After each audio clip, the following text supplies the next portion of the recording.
Welcome back to Cozy English. Tonight we are going to spend some time with families. Not perfect families. Those don't exist, except in advertisements. Real families.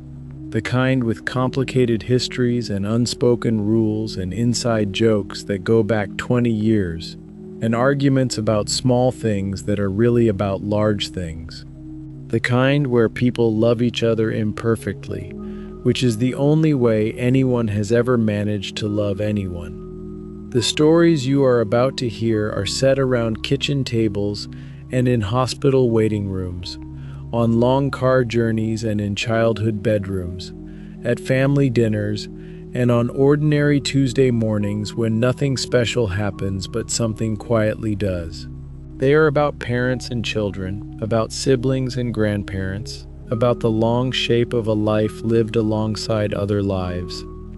As you listen, let your body relax. You don't need to try to understand every word.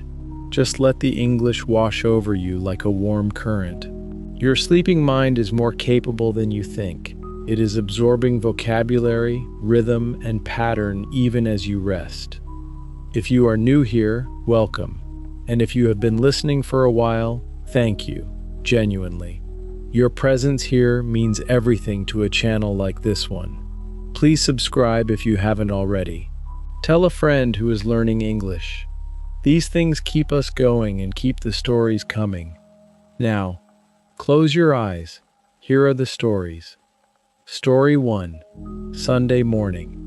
The thing about Sunday mornings in the Okafor household was that everyone had a different relationship with them. Adana, who was 10, believed Sundays were for cartoons and cereal eaten on the sofa, a practice the weekday rules did not permit. Her brother Emeka, who was 14, believed Sundays were for sleeping until noon and then appearing in the kitchen with a level of hunger that alarmed their parents.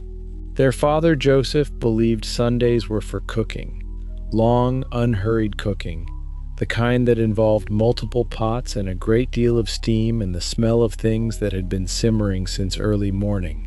Their mother, Grace, believed Sundays were for the newspaper and a cup of tea that she was allowed to drink while it was still hot, without interruption, for at least 15 minutes. These four visions of Sunday morning coexisted in the same house with the chaotic, negotiated energy of a small democracy. On this particular Sunday, Adana had set up her cartoon situation on the sofa at 7:15 and was deeply committed to it by the time her father came downstairs at 8 and began moving through the kitchen with the quiet purposefulness of a man who knows exactly what he is making and why. The smell that emerged was onions and something warm and deep underneath, and even from the sofa Adana could feel her opinion of the morning improving. Grace came down at 8:30 with the newspaper folded under her arm and poured her tea with the ceremony of someone who has been looking forward to this moment since Wednesday. She sat at the kitchen table. Joseph, without turning from the stove, said, 15 minutes. I know, Grace said. Last week it was 12. I had things to say. This was a recurring exchange, delivered in the tone of people who have had it many times and find it each time faintly amusing. Emeka came downstairs at 11, wearing socks that did not match and an expression of a person who had returned from somewhere very far away. He opened the fridge, closed it, opened a cupboard, closed that, and said, to no one in particular, "Is there food?" "There will be food," Joseph said, "in 1 hour." Emeka processed this. He poured a large glass of orange juice and went back upstairs. In 20 minutes he would be back, slightly more present, slightly more human, having accepted the hour. At noon they all sat down. Joseph's cooking always produced more than 4 people could eat, which meant the table was overcrowded with bowls and plates, and Adana's cartoon was paused mid-episode, and Emeka's appetite, which had been theoretical all morning, became suddenly very real. They ate, they talked. Adana reported something that had happened at school that was apparently extremely interesting to her and moderately interesting to the others. And this was, Grace thought, as it should be. Joseph asked Emeka about a project he had mentioned last week, and Emeka answered in the abbreviated way of a teenager who is not sure how much parental interest he is comfortable with, which was also, Grace thought, as it should be. Outside, the neighborhood was doing Sunday things. Inside, the four of them were doing this. Later, Adana would not remember the specific Sunday, but she would carry something of it, the particular smell, the particular warmth, the particular quality of her family being all in one place and not going anywhere for longer than she could account for. Story 2. What he left behind. When Daniel's father died, he left behind, among other things, a workbench in the garage. The workbench had been his father's for 30 years. It was scarred with use, paint marks, pencil lines, the circular burn from a soldering iron, a set of initials that Daniel had carved into the corner when he was 7 years old and had expected, when discovered, to be in serious trouble over. His father had looked at the initials, looked at Daniel, and said, "Not on the good wood." And that had been the end of it. After the funeral, after the weeks of paperwork and phone calls and the particular exhaustion of grief that operates alongside ordinary life, Daniel found himself in the garage on a Saturday morning. He had no plan. He just found himself there. He ran his hand across the surface of the bench. The wood was dry and slightly rough in places, smooth in the spots that had been touched most. The front edge where his father had stood, the area in the center where things were placed for examination. His father had been a man who made things. Not professionally, he had worked in insurance, but in the evenings and on weekends, quietly and without announcement. He made things with his hands. A bookcase, a set of garden steps, a small wooden box with a hinged lid that he had given to Daniel's mother and that she still kept on her dressing table, filled with the small jewelry she wore every day. Daniel had not inherited this quality. He had always been, by nature, a person of ideas rather than objects. He read books. He had opinions about films. His hands were good at a keyboard and not much else. But he stood in the garage and he looked at his father's tools, arranged along the wall with a care that was characteristic, each tool in a specific place, the arrangement logic immediately readable to anyone who had watched them used, and something moved in him. He came back the following Saturday and the one after that. He was not his father. He would never have his father's patience or his father's hands, but he was learning, slowly and imperfectly, to do things his father had done. He made a birdhouse that was lopsided. He made a small shelf for his hallway that was level but had visible gaps in the joints. He made mistakes and corrected some of them and accepted others. He did not do it because he thought his father was somehow present in the garage. He was not a person who believed in that kind of presence. He did it because it was the closest thing he had found to a conversation he could no longer have, a way of sitting inside something his father had loved and understanding it, very slowly, from the inside. The initials were still in the corner of the bench.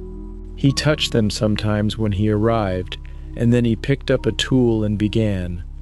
Story 3. The Visit.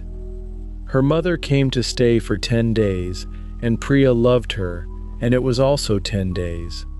She had been looking forward to the visit, genuinely.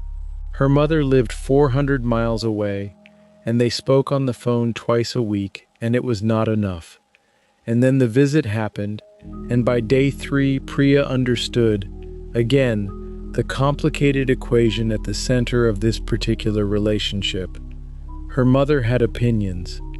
This was not a new development. She had always had opinions on cooking, on housekeeping, on the wisdom or lack of wisdom of various decisions Priya had made over the years. The opinions were not offered unkindly. Her mother was not a cruel or cold person. She was a warm person who had a comprehensive vision of how things should be done and found it difficult not to share that vision. On day one, she rearranged Priya's kitchen cupboards.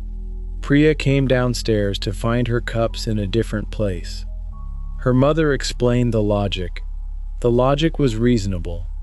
Priya moved the cups back after her mother had gone to bed and felt like she was 12 years old again. On day 3, her mother made a comment about the amount of time Priya spent working in the evenings. It was the kind of comment that arrived wearing the clothes of concern but carried something else inside it. Priya had an answer for it. She was self-employed. The hours were not optional. She had chosen this. She was fine. But she was tired, and the answer she gave was shorter than she intended, and there was a silence after it that lasted 20 minutes. They were both proud, and neither of them was good at rupture. On day 5, something shifted. Priya came home late from a meeting to find her mother sitting in the kitchen with tea and a book, and there was a plate of food kept warm in the oven, and her mother did not say anything about the time, just looked up and said, "How was it?" And the question was the simple version, the caring version, without the other things carried inside it. They sat at the kitchen table for 2 hours.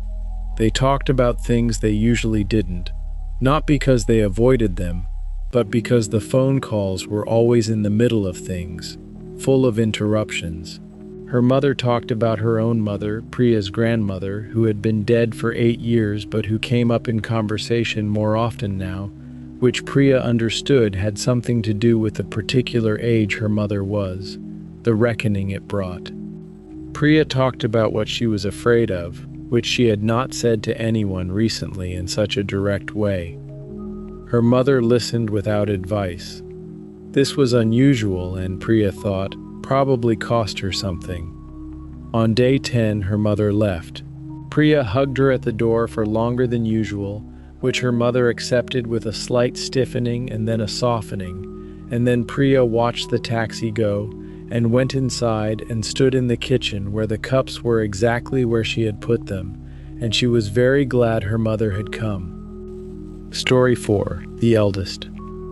Being the eldest child had meant, for as long as Maya could remember, that she was expected to know what was going on. She was the eldest by 4 years. Her sister Tess and her brother Sam were close in age, formed a natural unit, and had, as far as Maya could observe, a fundamentally different experience of their family than she did. They had grown up in a household where the paths were already made. By the time they arrived, there were rules and routines and a particular rhythm to things that Maya had spent her own childhood negotiating from scratch. She did not resent this. She had examined the question carefully, and it was not resentment. It was more a kind of awareness. The awareness that she had been a different kind of child than her siblings, because she had been a first child, and first children were different, not better or worse, just shaped differently by the position they arrived into. She was 32 now. Tess was 28. Sam was 26. They had all left the family home, and the three of them had, in adulthood, become genuinely good friends. Not just siblings who tolerated each other, but people who chose each other, which felt earned. But the old dynamic reappeared occasionally, without warning. It appeared when their parents had a problem, and the three of them needed to respond to it. In those moments, Tess and Sam still looked at Maya first, still waited for her to absorb the information and have a reaction before they had one. She was still, in some old way, the one who was expected to know. She had said this once to Tess, who had looked genuinely surprised. "We don't do that," Tess said. You absolutely do, Maya said. Not on purpose, but you do. Tess was quiet for a moment. Then, I think we trust you. I know, Maya said.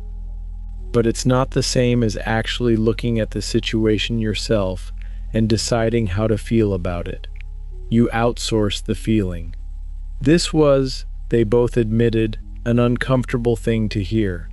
But Tess chewed it over for a few weeks, and then came back and said, "You're right, and I'm sorry. I didn't know I was doing it." That conversation had been 2 years ago. Things were different now. Not completely different. The old grooves were deep, but different enough to notice. Sam had also heard about it, secondhand through Tess, and had sent Maya a voice message that was 7 minutes long and meandering and ultimately very kind. They were, she thought, all still figuring out who they were to each other in adulthood. The family you grew up in and the family you are in now are not quite the same thing. You carry the first one inside you, and you are always, in ways you don't fully control, renegotiating the second. Story 5. The Drive. The car journeys of his childhood were the things Leo remembered most vividly. They had always done a long drive in the summer, his parents, his grandmother, and Leo, to a rented house near the coast, 6 hours each way. His grandmother sat in the back with him. His mother drove. His father navigated using a paper map, which was a source of intermittent disagreement, delivered in the careful tones of two people who had agreed not to argue on holiday and were managing this with varying success.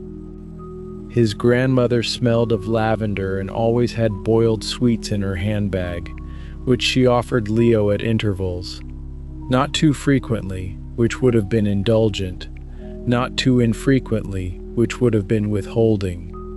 The pacing was exact, calibrated by some internal grandmother logic that Leo did not understand but deeply appreciated. They played word games. His grandmother was devastatingly good at them.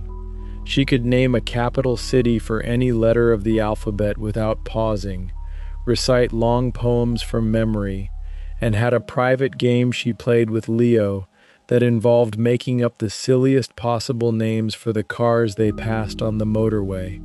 She was also, he understood now, doing something intentional, keeping him occupied, keeping him happy, being his companion for 6 hours in the back of a car, and doing all of this without any visible effort, as if it was simply what you did.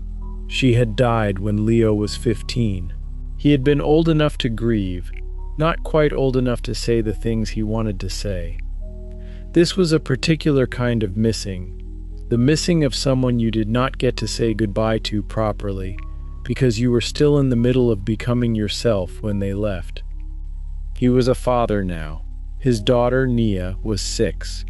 They did not do long car journeys very often. The circumstances of their life meant holidays were different, travel was different. But when they drove anywhere significant, he noticed himself reaching for her.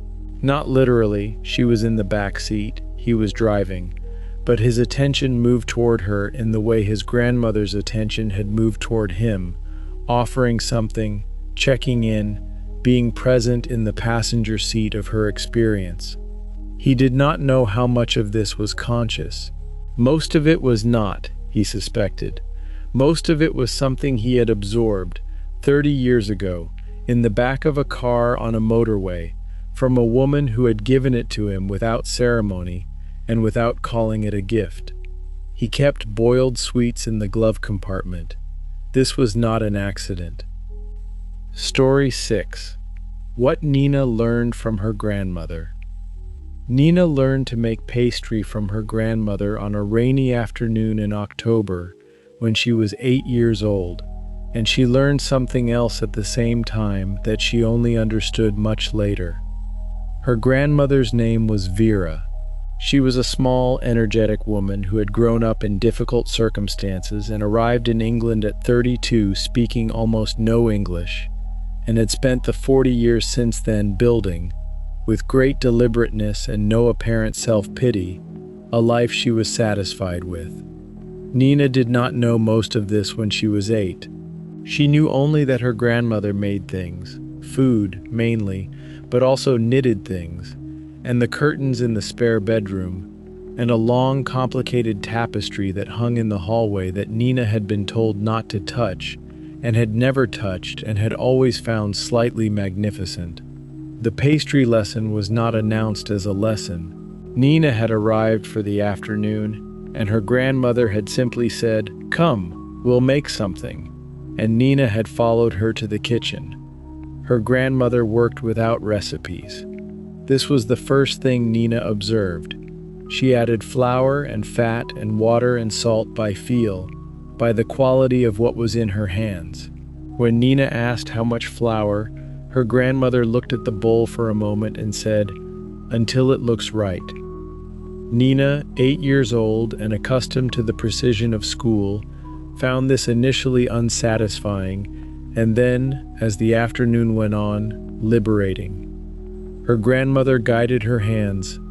The pressure of working pastry was specific, not too much, not too little. Her grandmother showed her the difference. The first attempt was overworked and would have been tough.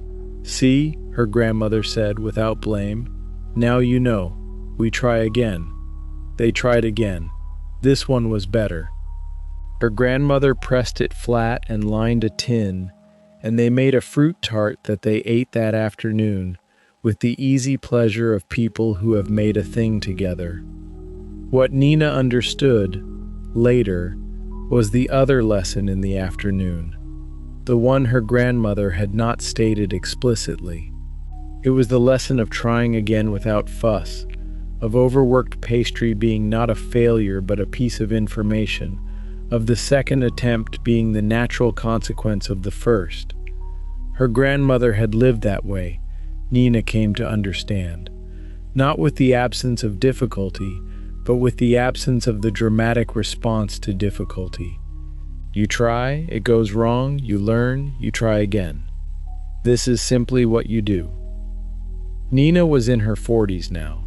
She still made pastry without recipes, by feel, until it looked right. And sometimes, when it went wrong, she thought of her grandmother pressing the dough into the bin with no ceremony and saying, "Now you know. We try again." Story 7. Brothers. Marcus and David had not spoken for 3 years when their mother called Marcus to say she was in the hospital. It was a Wednesday morning. He was on his way to work. She said it calmly. She always said things calmly, which was a quality he had always found simultaneously admirable and slightly maddening, and gave him the information he needed. Which hospital, which ward, how serious. He called his office and went to the hospital instead. David was already there, in a chair beside their mother's bed, still wearing his coat. Marcus stopped in the doorway. David looked up. Something complex moved across his face and then settled.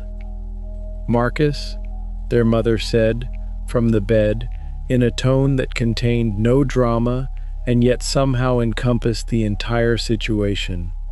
She had known, Marcus understood that this would happen, and she had made no speeches about it and asked for nothing. She had simply called them both, and here they were. He sat down. There was a chair on the other side of the bed. He took it. They did not address the 3 years. They talked to their mother, took turns speaking to the doctors, got each other coffees from the machine in the hallway without asking. When David handed Marcus a coffee, their hands were close together and neither of them moved away, and neither of them said anything about it. The thing that had happened between them had been real. Marcus was not revising it. It had been a genuine dispute over something with money, and things had been said that were hard to unsay, and he had believed, at various points over the 3 years, that they were simply people who could not be in each other's lives. But sitting in the hospital, on either side of the person who had raised them, he felt something that was not reconciliation, and was not forgiveness, and was not the resolution of anything, but was something, a recognition maybe, that they were still in this together, the long project of being family, regardless of what had passed. Their mother came home 4 days later. In those 4 days, she said nothing to either of them about the other, never invoked the estrangement, never asked for anything. On the third day, Marcus and David sat in the hospital cafe for 40 minutes while their mother was having tests, and they talked, not about the money, not yet, but about other things, about their mother, and then about their own lives, cautiously, like two people relearning a language. The money was talked about later. It took many more conversations. Not everything was fully resolved and perhaps never would be. But they were talking. Marcus told a friend that the hospital had done something to the clock, had removed 3 years in a way that was not quite forgetting, but was not quite remembering either. "I don't know what we are now," he said, "but I think we're still brothers. I think that's just what we are. Whatever else happens." Story 8. The New Baby. Everyone had told them it would be hard. What they had not been able to convey, and what Anna now understood could not be conveyed, was the texture of it, the specific quality of a hardness you have never experienced before and cannot prepare for by reading about. The baby was 7 weeks old. His name was Felix. He was very small and seemed, to Anna, quite furious about the conditions of his existence, which she tried not to take personally but sometimes did, at 3 in the morning, when she was holding him in the dark and trying to remember what sleep felt like. Her husband, James, was on paternity leave. They were in it together, which was not nothing, was, in fact, everything, but together, in these weeks, had a particular meaning. It meant that they were both exhausted in the same way, at the same time, which meant that the resource for helping each other was the same resource that was being depleted. There were beautiful moments. She knew this was also true. There were moments when she held Felix and he was quiet and looking at her with the ancient, unfocused gaze of a very new person, and she felt something she did not have a word for. Not happiness exactly, because happiness implied ease, and this was not easy, but something immense and specific that she had not felt before and that seemed important to pay attention to. But there were also the long nights and the days that blurred into other days, and the persistent low hum of not knowing if she was doing it right, if she was doing enough, if Felix was all right, if she was all right. Her mother came on the 10th day. She did not offer advice. She had been specifically and firmly briefed on this by Anna in advance, and to her great credit, she honored the briefing completely. What she did was arrive with food, hold Felix for 3 hours so that Anna could sleep a real sleep in a dark room, and clean the kitchen with the thoroughness of someone who takes kitchens seriously. When Anna woke up, her mother was in the chair by the window with Felix asleep on her chest, and her mother's face was doing something that Anna recognized, with some delay, as the same thing she felt when she held him, that immense, specific, wordless thing, except her mother had felt it 32 years ago, holding her. "Mom," Anna said. Her mother looked up. "Sleep a bit more," she said. "We're fine." Anna lay back down and looked at the ceiling and thought, "I will remember this. This specific moment, the kitchen clean, Felix asleep on my mother's chest, the afternoon light coming through the curtains at this exact angle. I will remember this for the rest of my life." Story 9. Dad's Cooking. For the first 12 years of her life, Sophie believed that cooking was something mothers did. This was an empirical belief based on evidence. Her mother cooked. Her friends' mothers cooked. On television, chefs were sometimes men, but in houses, in families, the cooking was done by mothers, and this was simply how things were. Then her mother went back to work full-time, and her father, who had recently moved to part-time, became the person who was home in the afternoons. The first week was difficult in a culinary sense. Her father cooked in the way of a person who was technically competent but strategically uncertain. He could follow instructions, but the instructions he followed were from the internet and were sometimes ambitious in ways that did not suit a Tuesday night. The family ate a Thai green curry that was authentically spiced and required ingredients from 3 different shops and took 2 hours. They ate it in a slightly stunned silence. "That was very good," Sophie's mother said. "Thank you," her father said. He looked simultaneously proud and slightly alarmed by what he had done, but he found his range.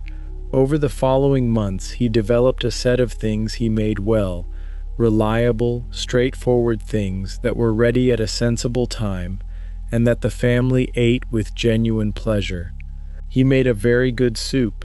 He made pasta with a tomato sauce that he refined over many iterations until it reached a point of equilibrium he was satisfied with. He made roast chicken on Sundays, seasoned simply, which became the thing Sophie associated most strongly, in later years, with being cared for. He was not her mother in the kitchen. He was a different thing, less intuitive, more deliberate, sometimes producing something that didn't work and taking a particular kind of philosophical note of it. But he was present and consistent, and the food was warm, and he called her in for dinner every evening in the same voice. Sophie was in her 30s now, living in a city, cooking for herself.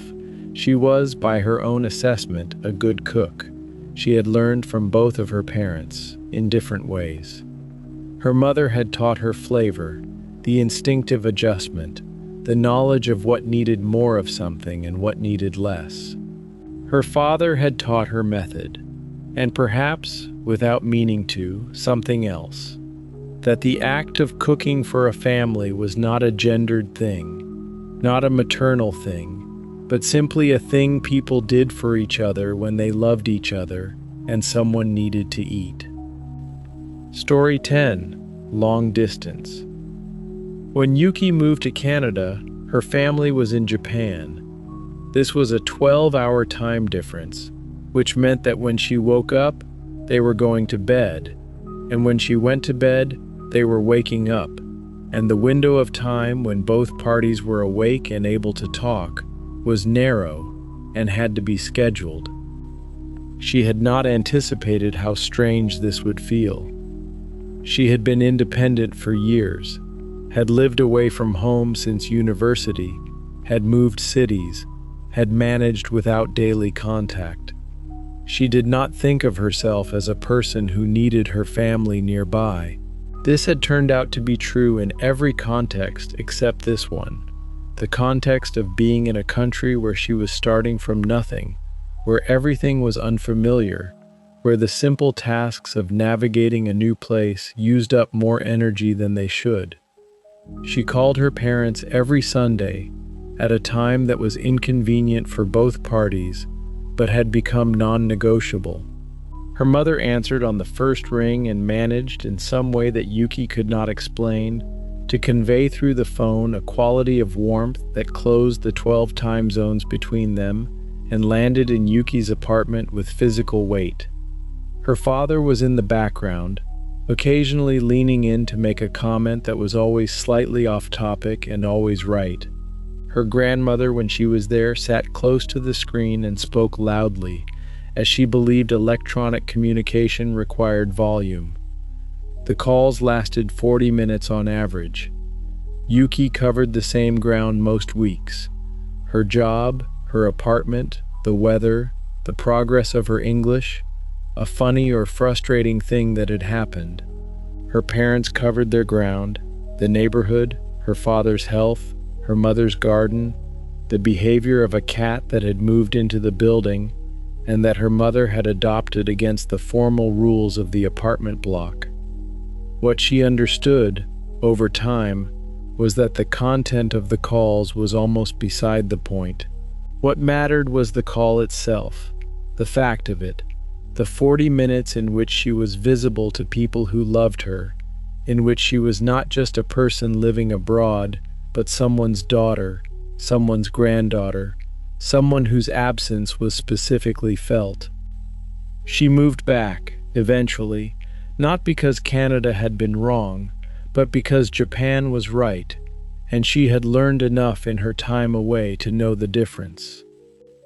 On the first Sunday after she returned, her mother made dinner and her father opened a bottle of beer that he had apparently been saving, and her grandmother said, several times, that Yuki looked tired and should eat more. The conversation was ordinary. The table was full. She thought about the 12 hours and the narrow window and the 40-minute calls and the cat her mother had adopted against the rules. She thought about how much had been carried through a phone screen and how strange it was that it had been enough to hold everything together until she came back. Story 11. Teaching her father to text. It started because of a group chat. Her brother had created a family group chat for practical reasons, coordinating Christmas, mostly, and her father, who had a phone for emergencies and only a partial understanding of what texting was, had been added to it. The first 3 weeks, her father had not appeared in the chat at all. He had received messages, possibly or possibly not, since he had not confirmed this either way. Then, on a Tuesday evening, a single message appeared from her father. It said, "Hello, is this working?" with a full stop. Everyone in the family replied immediately. Her brother sent multiple exclamation marks. Her aunt sent 3 emojis. Sophie, who was closest to her father and understood the amount of effort that "Hello, is this working?" with a full stop had probably required, sent, "Yes, Dad, it's working. We can all see you." Her father did not reply for 4 days. Then, good. This became the beginning of something. Sophie visited her parents the following weekend and spent an hour sitting with her father at the kitchen table, showing him, slowly and with great patience, how texting worked. The patience was genuine. She was not performing it. She was patient because she had watched her father teach her things many times, and she understood what patience in that direction looked like. He learned several things. He learned that you did not need to shout. He learned about the emoji keyboard, which he found concerning and which he used once, by accident, and which produced a vegetable that Sophie chose not to interpret. He learned that you could take a photo with the phone and send it, which opened a new dimension. He began, over the following months, to send photographs of things he thought might interest people. The garden, a bird at the feeder, the car he had seen on the high street that was a model he recognized from his youth. These photographs arrived with no accompanying text, just the image, dropped into the family chat, and then silence. Everyone in the family loved them. They became a particular rhythm, unexpected, unannounced, always something small and specific. The garden after rain, a cloud that looked like something, the bird again. Her father was, in his 70s, learning something new. He was doing it slowly, on his own terms, with a level of seriousness he brought to all things. And in doing so, he was joining something, the family chat, the ongoing conversation, the back and forth of their daily lives, that had been happening without him, and that was, with him in it, better. Story 12. The house. They sold the family house when her mother moved into a smaller flat, and Chloe had not expected it to feel the way it felt. She had been practical about it. She had helped with the packing, organized the removal van, been efficient about sorting what was kept and what was donated. She had an apartment of her own and a life of her own, and she was not, she had told herself, a person who was unduly attached to objects or places. Then she walked through the empty house on the last day. The rooms were smaller without furniture. This was a fact she had known, but that had still, somehow, surprised her. The walls had pale rectangles where pictures had hung for decades, and the floors had marks where the furniture had stood, and the afternoon light came through the windows in the same way it always had, which felt, for some reason, like a small betrayal. She went upstairs. Her old bedroom was empty. Just the window and the carpet and the particular view of the back garden that she had looked at 10,000 times. She stood in it for longer than was practical. She had grown up in this room. She had been afraid in this room, and happy in it, and bored in it, and had lain awake in it thinking about things that seemed enormous then and were smaller now. She had looked out this window at every season the garden went through, for 18 years. You cannot keep this, she told herself. This is not how things work. Places don't belong to the people who grew up in them. The house will become someone else's house, and they will make it theirs, and that is how it is supposed to be. She knew all of this. It did not particularly help. She went downstairs. Her mother was in the kitchen, standing at the window looking at the garden, and Chloe stood beside her, and they were both quiet for a minute. "All right?" her mother said. "Yes," Chloe said. Then, "Not quite." Her mother nodded. "No," she said. "Me neither." They stood in the kitchen for a while longer. Then her mother said, practically and kindly, "I'll put the kettle on." And then she remembered the kettle had already gone to the new flat, and they both laughed, and the laughter did something to the heaviness of the room, not removing it, but making it something that could be stood in together, which was, Chloe thought, usually the best you could do. Story 13. The Holiday Photo. The photograph existed in only one copy, in a box her mother kept under the bed, and she had seen it perhaps a dozen times in her life, but she could describe it exactly. The photograph showed her parents before she was born, on a beach she had been told was in the south of France, in a summer that was 3 years before her mother got pregnant. Her father was laughing at something outside the frame. Her mother was looking at him with an expression that she had spent a long time trying to name, and that she had eventually settled on as at ease. Her mother was completely at ease.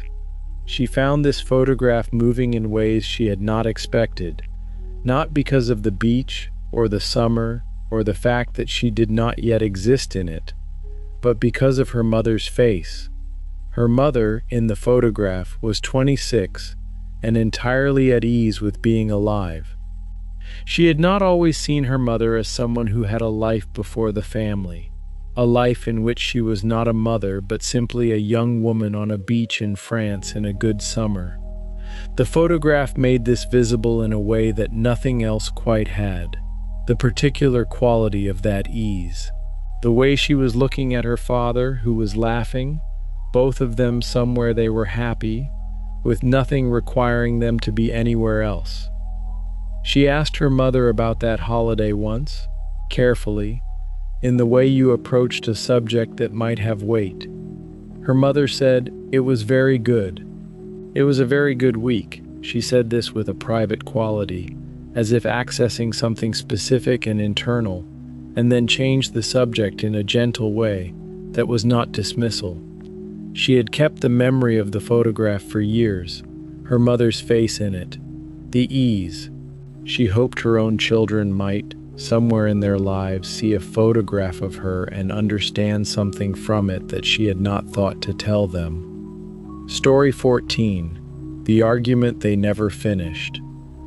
There was an argument she and her sister had started in her sister's kitchen in March and had not finished. It was not a dramatic argument. It had not involved raised voices or doors or things said that should not have been said. It had simply run out of room in the time available. They had been interrupted, and then the moment had passed, and they had moved on to other things without formally resolving what they had been saying. The argument was about their mother, specifically about what their mother needed and who was providing it, and whether the current arrangement was equal, and whether equal was the right measure. These were not questions with clean answers, and she and her sister had never reached the clean answers because the interruption came first. She thought about the unfinished argument sometimes, not with regret exactly, more with the awareness that it was still there, suspended, the way arguments are when they have not ended. She and her sister were not estranged. They saw each other, talked regularly, were fine. The unfinished argument was simply an open thread. She thought it was probably a more honest condition than she sometimes recognized. Most of the difficult conversations in families were not finished. They were suspended or redirected, or allowed to drift without resolution. This was not failure. It was the nature of conversations about things that did not have clean resolutions. You said what you could say, you heard what you could hear, and the rest you held, and over time the holding was its own kind of processing. The arrangement with their mother continued. They talked about it, occasionally, in different terms. The March argument had moved, even unfinished, the way conversations do when they have covered some ground without reaching an end. Story 15, The Recipe. The recipe was in her grandmother's handwriting on a piece of lined paper that was now so old and so handled that the edges were soft and the paper had a texture like fabric. She had been given it on the occasion of her first proper flat by her grandmother, who was then 80, and who had said, "You should have this now." The recipe was for a cake, a specific cake, made at Christmas and birthdays and the occasions that required something more than ordinary. She had eaten it throughout her childhood without knowing that it was made from a recipe written on that piece of paper, and without understanding, until she was old enough to understand such things, what it would mean to have it. She had made the cake many times since. The first time had been difficult. The recipe assumed knowledge she didn't have, referred to things by names she didn't know, used measurements that required conversion. She had called her grandmother for clarification, and they had spent 40 minutes on the phone going through it. Her grandmother not from the paper but from memory, the memory being more complete than the paper anyway. Over the years, she had made the recipe familiar in her own hands. She no longer needed to read it very carefully, but she still got it out, placed it on the counter, referred to it, because the piece of paper was part of the making. Her grandmother's handwriting, the specific shade of blue of the pen used, the slight pressure on the word slowly, which had always been underlined with a small, definite stroke. Her grandmother had died 6 years ago. The cake was there. The recipe was there. She made it at Christmas and at birthdays and at the occasions that required something more than ordinary, and the making of it was a way of having her grandmother in the kitchen with her, which was not the same as having her grandmother in the kitchen with her, and was also not nothing. Story 16, The Sunday Call. Every Sunday evening, without fail, she called her mother. This had been true for 20 years, since she moved away from home, and her mother had said, once, not as a request but as a statement of fact, "I'll expect to hear from you on Sundays." She had called on Sundays since then. She had missed perhaps 6 Sunday calls in 20 years, always for reasons she reported to her mother the following Sunday. The calls lasted between 20 minutes and an hour, depending on what was happening in both their lives. In quiet weeks they were shorter, and in eventful weeks longer, and the length was not a measure of quality. Some of the best calls were the quiet ones, when neither of them had particular news, and they talked about nothing in the way that people who know each other well can talk about nothing and find it sustaining. She had come to understand the Sunday call as a form of tethering. The week moved quickly in both directions. She grew older, her mother grew older, the world changed around them. The Sunday call was a fixed point. It said, "We are still here, we are still in contact. The connection between us has not been interrupted by the week." She called from wherever she was, from airports, from other countries, from a hospital waiting room once, which her mother had understood and not pushed on. She called in the mornings of late Sunday evenings, and from the kitchen, and from the garden. She called, and her mother answered, and they talked, and the week turned into the next one, and the tether held. Story 17. The Different Children. She had 3 children, and they were entirely different from each other, which was something she had known intellectually before having children, and which had turned out, in practice, to be stranger and more interesting than she had expected. They had the same parents, the same house, the same food, the same school, the same summers and Christmases and ordinary Tuesdays. They were different people. The eldest was careful and organized and managed her world with a systematic efficiency that she had not learned from either parent. The middle one was social and flexible and moved through situations with an ease that baffled her and which she tried not to envy. The youngest was interior and observational, and noticed things the other 2 walked past, which was a quality she recognized and valued, even when it produced in him a seriousness that occasionally worried her. She had made the same mistakes with each of them approximately, and the same efforts approximately, and had produced 3 people who had taken what the same household gave and made it into 3 different selves. This was, she thought, one of the genuinely interesting things about parenthood, the way the same inputs produce different outputs, the way people arrived already themselves and stayed themselves even through everything you did.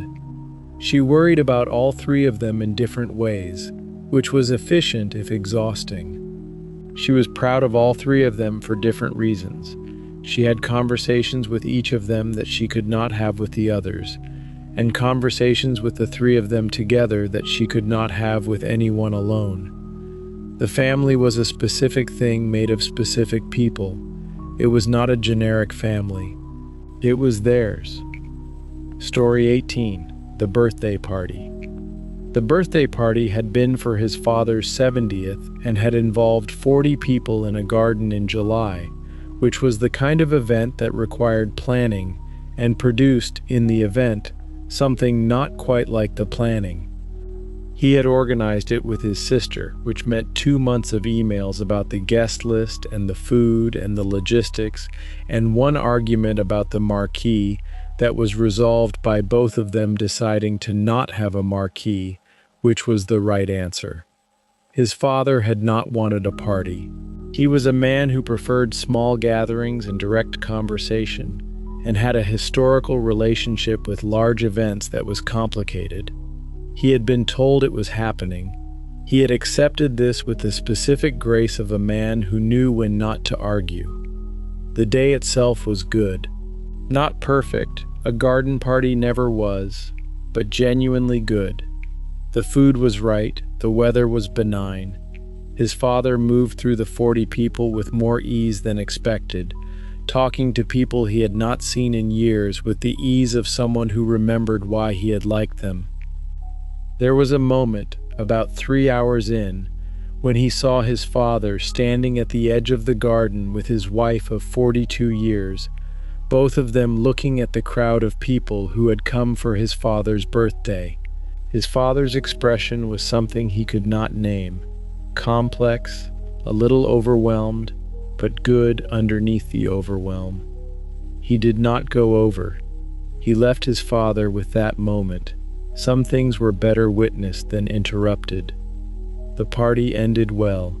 The tidying took 2 hours and was accomplished with the cheerful solidarity of people who had come together for something and were now coming together for the aftermath, which was its own kind of pleasure. Story 19. The Inheritance. Her father had not left much when he died, which was not a criticism. He had left what he had. There was the watch, which went to her brother because it was a man's watch, and the logic, unspoken, was clear. There was a small sum of money, divided equally, which they had each used for practical things. There was the furniture, divided by need and by who wanted what, which required several conversations and no arguments, which surprised all of them slightly. She had asked for one specific thing, which was his toolbox. She was not particularly practical. She could not use most of the tools in the box and had no immediate plans to develop the ability. But she had grown up watching her father with that toolbox, the way he opened it, the way everything in it had a place, the way he could find what he needed without looking. 30 years of the same tools in the same arrangement. She had sat on the floor of the kitchen as a child while he fixed things and watched him and the toolbox with the specific attention of a child absorbing the habits of a parent. She kept the toolbox in her shed. She used the screwdrivers occasionally. She could identify most of the tools now by name, which she had looked up, because they were her father's tools and she thought she should know what they were. She was not sure what she had inherited, taking the toolbox. Something about the steadiness of it, the way her father had gone about practical things, carefully, without drama, finding the right tool for the thing that needed doing, and putting it back when it was done. Story 20. The Long Marriage. They had been married for 47 years, which was not the longest marriage she had heard of, but was the longest she had seen from close enough to know what it actually contained. Her parents had not had an easy marriage. They had had a real one, which was different from easy. There had been periods she had been too young to understand, and periods she had understood too well. There had been ordinary years and difficult years, and the occasional year she looked back on as genuinely good, in ways she appreciated more in retrospect. What she had come to understand, watching them, was that 47 years was not one thing. It was 47 years of days, each one containing whatever it contained. And the thing that made it a marriage was not any one quality, but the accumulated decision, repeated daily across 47 years, to be in it still. Not dramatically, not always joyfully, simply to continue. She had asked her mother once, in her 30s, in the way you ask your parents things when you are old enough to ask them properly, what the secret was. Her mother had laughed, a laugh that was not dismissive but which suggested the question was slightly beside the point. She had said, "There is no secret. You just keep going." She had been waiting for something more. She had found, over the following years, that she had been given exactly the right thing. You just keep going. The going was the marriage. She thought of this when her own marriage was difficult, which it sometimes was, as all marriages sometimes were. You just keep going. This was not romantic advice. It was realistic advice, which was, in the end, more useful. Story 21. The Brother. She and her brother were not close, and she had stopped feeling bad about this. Not close meant they spoke at Christmas and on birthdays and at the significant family events that required attendance, and they got along well enough in those contexts, and they wished each other well in the general way of people who did not wish each other ill. They were not estranged. They were simply not close in the way she had assumed siblings were supposed to be. She had spent her 30s with a background guilt about this, as if the not closeness were a failure on her part, or his, or both. She had made efforts, phone calls that did not lead anywhere productive, visits that were fine but not warm, overtures that were received without much reciprocation. At some point in her early 40s, she had decided, with the clarity that sometimes arrives through exhaustion, that the guilt was not useful and the relationship was what it was.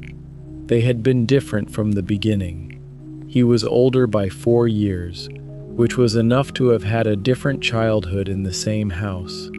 They had had different friends, different interests, different ways of being in the world. Their parents had tried to create closeness, and the closeness had not fully taken. And this was not tragedy, it was simply a fact. She hoped he was well. She believed he was, mostly.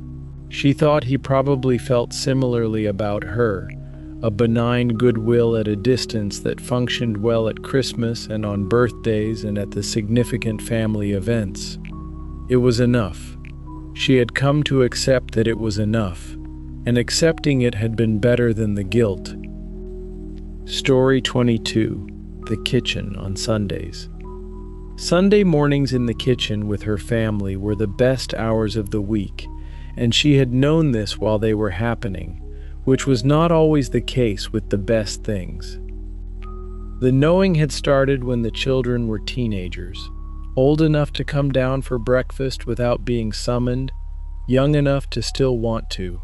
They overlapped in the kitchen between 9 and 11 in various combinations, her husband making coffee, her eldest appearing with a book she was still reading, her son arriving late with the particular dishevelment of a teenager who had stayed up past the time that was sensible.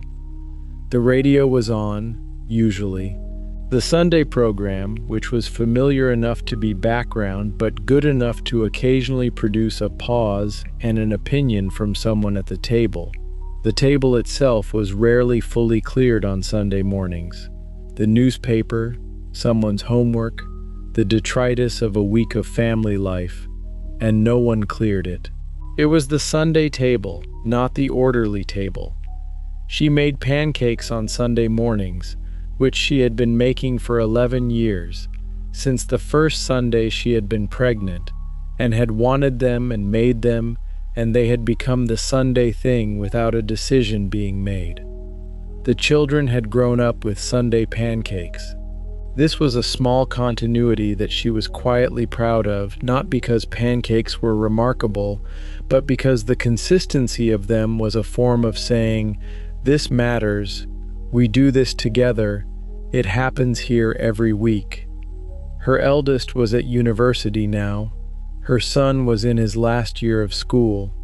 The Sunday kitchen was changing. She made pancakes anyway.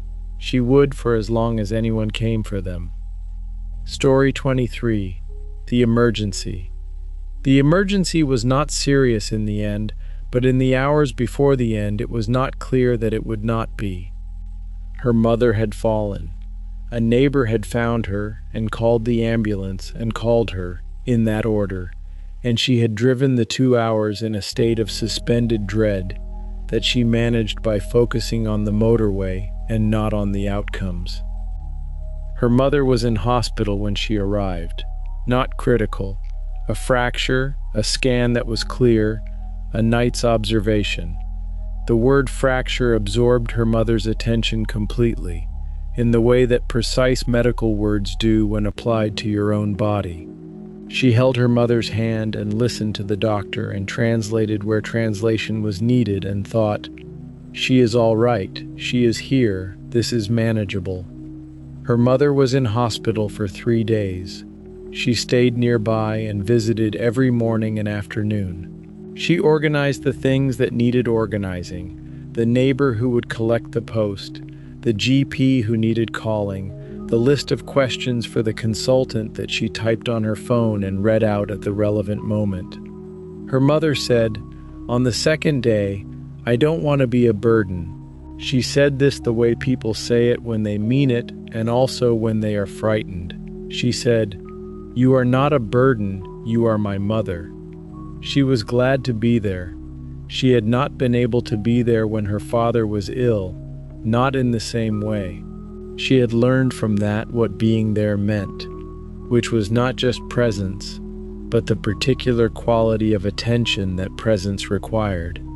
Being fully in the room, in the day, with the person who needed you. Her mother came home. The house was slightly different now. A rail in the bathroom, a rug removed, adjustments. The emergency had adjusted things, and they would adjust again. Story 24. The photograph album. She had been given the task of digitizing the family photographs, which her parents had announced as a project, and she had agreed to as the person who lived nearest and had the equipment. The albums were in a box in the spare room, and there were 9 of them. She had known this room her whole life and had never really looked at what was in it, which was the way of things in the homes of parents. The spare room was other people's territory, until suddenly it wasn't. The photographs began with her parents' wedding and proceeded through the years in a sequence that was broadly chronological and occasionally mystifying. She appeared at various ages looking various ways, much of it embarrassing, some of it striking.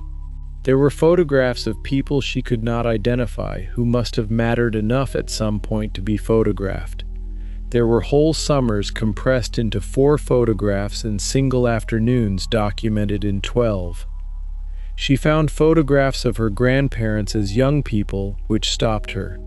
Her grandmother at 20-something, in a dress she wouldn't have thought to associate with her grandmother, laughing at something outside the frame. Her grandfather in a garden she didn't recognize. Young. Both of them young, in the way that makes you understand, if you didn't quite before, that old people were always young people first. She digitized all 9 albums over 3 weekends. She sent the files to her parents and to her brother and kept a copy herself. The originals went back in the box. She had spent 3 weekends inside her family's visual record. She had seen herself as a baby, a child, a teenager, a young adult. She had seen the people she loved at ages she had not been present for. She had found the whole thing unexpectedly moving, in the way that evidence of time tends to be moving when you sit with it long enough. Story 25. The Grandmother's House. The house was sold the year after her grandmother died, which she had understood and also found, privately, difficult. The house had been in the family for 60 years. It was a semi-detached on a residential street in a town an hour from where she lived, and it was not remarkable in any architectural sense and was ordinary in all the ways that made it the opposite of ordinary to her. She had spent portions of every school holiday in that house for the first 18 years of her life. She knew it from the inside in the way you know places where you are always comfortable. The kitchen smelled of something she could not name, something domestic and specific to that kitchen, that family, that history. The back garden had a specific quality of afternoon light. There was a step between the kitchen and the sitting room that everyone tripped over at least once per visit, including people who had visited hundreds of times. She did not object to the sale. She understood it. She could not have bought the house herself, and would not have known what to do with it if she could. The house needed to be someone else's now. She went once more before the completion. Her cousin arranged it, a final walkthrough, the house empty of her grandmother's things, the rooms strange in their emptiness. She went through every room. She stood in the kitchen for a long time. She could not smell the specific smell anymore. The house without its occupant was already becoming something else. The new family moved in 2 months later. She drove past once, not planning to, on her way to somewhere else. The curtains were different. The garden had been changed. She did not drive past again. The house was not the house anymore. The house was where it had always been, in the years she had spent in it, which were hers and not the building's. Story 26. The holiday they almost didn't take. They had almost canceled the holiday 3 times before they went, which meant that when they finally went, they had already experienced the relief of going twice before they had gone. The first almost cancellation was her husband's work situation, which had been precarious for several months, and which had led to a 3-day period of serious discussion about whether it was responsible to take a holiday. They had decided to go. The work situation resolved itself while they were there. The second almost cancellation was her own, when her mother had the fall that turned out not to be serious but which for 24 hours had seemed potentially very serious, and she had sat in the car outside the hospital thinking about whether she should stay.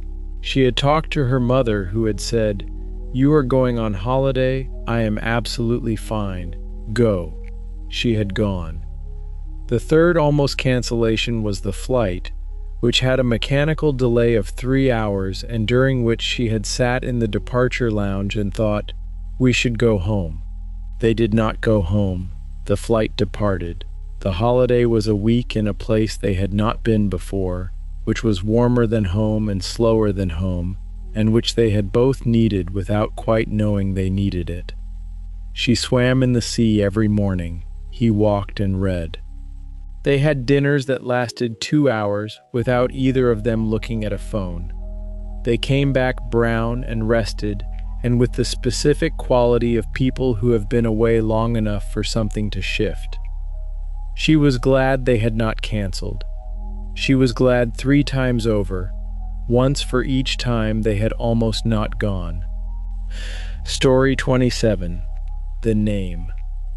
They had argued about the name for 3 months before the baby arrived, which meant they had argued about the name throughout the 3rd trimester, which was a specific context for an argument. Not argued badly. They were not people who argued badly, mostly, but they had genuine and sustained disagreement about the right name for the particular person who was coming, who they did not yet know, who they were trying to name without having met. She had a list of names she liked, which he partially liked and partially didn't. He had a list which was shorter, which she partially liked. The Venn diagram of mutual liking was smaller than either of them had hoped. They talked about names over dinner and on walks and in the car, and on the occasions when she woke in the night and could not sleep, and turned on the lamp and said, "What about this?" He had learned, over 3 months, to respond to these nocturnal suggestions with care, because the 3 a.m. name proposals were the ones she felt most strongly about, and which therefore required more than a half-asleep yes or no. The baby arrived on a Tuesday in April. For 4 hours after the birth, while she was recovering and the baby was being examined, they still had not decided. The form needed filling in. She said a name she had been thinking about for 3 weeks but not said. He said yes. Just yes. She said, "Really?" He said, "Yes, really." She looked at the baby. The name was right. She still thought about the 3 months of arguing when she said the name, which was many times a day. The argument had been worth it. The name was right. Story 28. The Summer Everyone Came. The Summer Everyone Came was 2019, which she thought of as the last ordinary summer. And the last summer the house was full in the particular way it had been full when she was a child. Her parents were in their 70s then. Her brother came from abroad, which he did not always manage. Her own children were teenagers, which meant they were present and not always present, in the way of teenagers who could be here and also somewhere else simultaneously. Her aunt came, who she had not seen for 4 years. For 3 weeks in August they were all there, overlapping in different configurations, eating together most evenings, swimming in the sea which was an hour away and which they went to twice a week as a group. The house was too small, and they all preferred it that way. She had known, that summer, that it might not happen again in the same way. Her father was well, but was less well than he had been. The distances were long. Life was complicated. She had been aware of the awareness itself, the particular consciousness of a good thing while it was happening, which was not something she had always managed. She took no photographs that summer. She had a phone full of photographs from previous years, and she had decided, that August, to look at the actual things instead. She still has the summer in her. Her mother at the table in the garden in the evening, her brother telling a story, her daughter laughing in the sea, her father reading in the chair he always used. These are not photographs. They are the thing itself, held in memory, which does not need to be scrolled through. Story 29. The Saturday Chores. The Saturday chores had been a feature of her childhood that she had resented at the time and had come to value as an adult, which was the trajectory of most things she had resented as a child. The rule was, chores before anything else on Saturday morning. This was not negotiable, which she had known while testing it several times in her tweens. The chores were distributed between her and her brother on a rotation that her father maintained on a small chart on the fridge, which he updated each week with a thoroughness that she had found irritating and now recognized as a form of fairness made visible. Her chores were ordinary: vacuuming one week, cleaning the bathroom the next, tidying the kitchen a third week. Nothing took longer than 40 minutes. Nothing was beyond her. The point, her father had said when she had asked why they couldn't just do their rooms, was not the individual tasks, but the house as a shared space that required shared maintenance. She had understood this intellectually and resented it practically, which was a position she now recognized in her own children when she assigned chores to them. They understood it and resented it. She let them understand and resent it. The resentment was the price of the learning, and it was worth it. The house had been clean. Her father had managed it with minimal conflict, which was an achievement, and she had grown up knowing how to maintain a shared space, which was a skill she had used every day since. Story 30. What Parents Don't Say. She had learned, in the years of being a parent, the things that parents did not say. They did not say, "I am frightened for you," constantly, in a way that has no bottom and that will not stop until I do. They did not say, "When you hurt, I hurt exactly as much, and I have no way to protect you from the things that will hurt you." They did not say, "I think about you when you are not here," in a way that is not sustainable as a constant state, and which is, nevertheless, constant. They said, "Text me when you get there." They said, "Have you eaten?" They said, "Drive carefully." They said these smaller things because the larger things were too large to say regularly, and because saying them would frighten the children, who were not supposed to know, until they were parents themselves, how much was at stake. She understood this because she was a parent, and because she remembered her own parents saying, "Text me when you get there." She had not understood, at 20, what was underneath those instructions. She understood now. She texted her mother when she got places. She had always done it, even before she understood why it mattered. She did it now with a different quality of understanding. The text was not information, it was reassurance. It was the small and manageable version of something that could not be said plainly. Her children texted her when they arrived places. They did not know, yet, the full weight of what they were giving her when they did. She received it and was grateful and said nothing. because what she would have said was too large. Story 31. The Reunion. The family reunion happened every 5 years, which was frequent enough to be a tradition, and infrequent enough that people came from distances they would not have crossed for a less significant occasion. She had been to 4 of them. The first she had been too young to fully participate in. The memory was of legs and noise, and the particular chaos of large numbers of people in a garden. The second she had been 12, and had spent with the cousins her age, in a pack, doing the things children do at family events when the adults are occupied with adult things.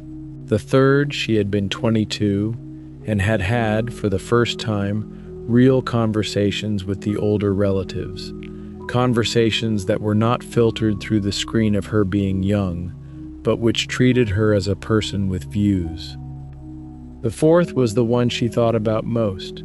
She had been 31 and her grandmother had been 92, and was at the reunion in a wheelchair, which she had said she did not want and had allowed anyway, because the alternative was not being there.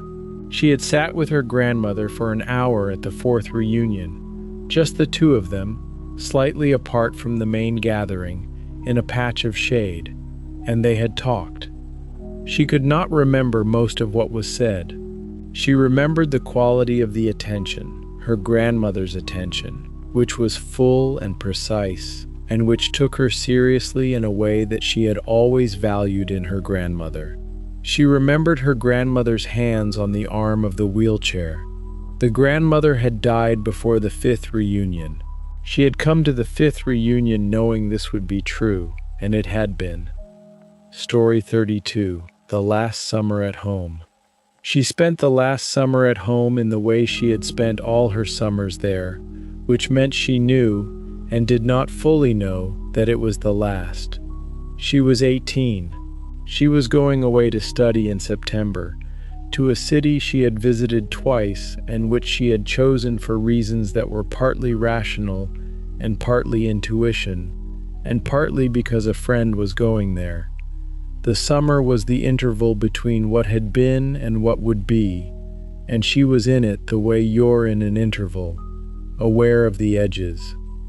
She worked that summer, a job in a shop in town, and she came home in the evenings and had dinner with her parents and went out some nights with the friends she was about to leave and sometimes stayed in. She read books. She watched the light change in the evenings in the garden, which was something she had stopped noticing in the last few years and was noticing again now. Her mother mentioned small things, the way she did the washing up, a preference her mother had noticed about how she took her tea, the route she walked home from town that avoided a particular road. Her mother was remembering details, she understood, of the person she was about to stop seeing every day. She was doing the same. She did not cry when she left in September. She had expected to, and she did not. She was ready to go. The readiness and the tenderness existed at the same time, which she had not expected, but which seemed, afterward, to be exactly right. She called her mother from the new city that first evening. Her mother said, "How is it?" She said, "Good. It is good." Story 33. The home video.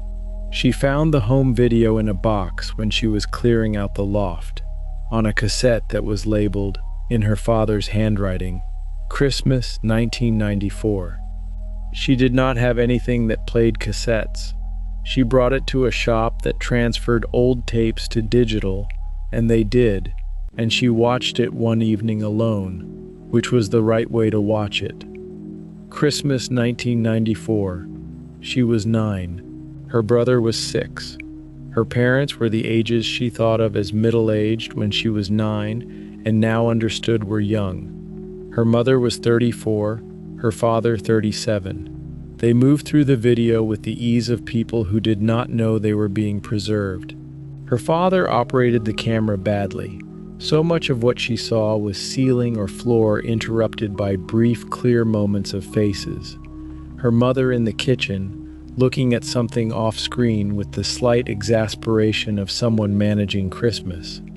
Her brother opening presents with the unmediated joy of a 6-year-old who had not yet learned to moderate his responses. Her own 9-year-old face, for a few seconds, looking directly at the camera, serious. She had always been a serious child. She watched her 9-year-old self looking at the camera and felt something that was not quite sadness and not quite warmth, but which was related to both. Her father's voice behind the camera, narrating in the way of a man who found narrating slightly awkward. Right, Christmas morning, here we are.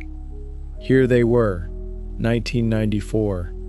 Her family, young and specific, and exactly as they had been, held in a format she no longer had anything to play. Story 34. The Thing That Was Said. There was a thing her mother had said to her when she was 26, during a difficult period, that she had carried for the following 20 years. It was not a dramatic thing. It was not a speech. It was said in the kitchen, at the kitchen table, over tea, in the way that the most important things tend to be said, without ceremony, without preparation, in the ordinary setting of a Tuesday afternoon. She had been describing something she was struggling with. The details were less important than the struggle itself, which was real and which she had not known how to talk about. Her mother had listened. Then her mother had said, "You are allowed to find things hard. Finding things hard is not failure. You are still your whole self while things are hard." She had not said anything immediately. She had drunk her tea. She was not sure, in the moment, how much the words had landed. She thought they had not fully landed until days later, when she found herself returning to them. You are still your whole self while things are hard. She had needed this information at 26. She had needed it in a way that was specific to that moment, and which no more general version of the same message could have reached. She had needed her mother to say it, in the kitchen, over tea, as if it were simply true, which it was, which was why it worked. She thought of it at 45 when her own child was struggling. She waited for the right moment. She said it, or a version of it, over tea, in the kitchen. You are still your whole self. Her child looked at her. The words landed. Story 34. The Recipe. The recipe had been in her grandmother's handwriting on a card that had been in a drawer in the kitchen for 40 years. She had made the dish from the recipe 3 times. The first time she had got it wrong. The proportions were written in her grandmother's shorthand, and she had misread them. The second time she had got it closer. The third time it had tasted as she remembered. She had taken a photograph of the card and also written it out in her own handwriting clearly, so that the proportions could be read without guessing. She kept both. The original card with the shorthand she now understood, and the transcription, which could be followed by someone who had never made the dish before. She had fed the dish to her daughter, who was 6, and who had eaten it without comment, which was her daughter's way of indicating it was good. She thought, if you're very lucky, this is how things continue.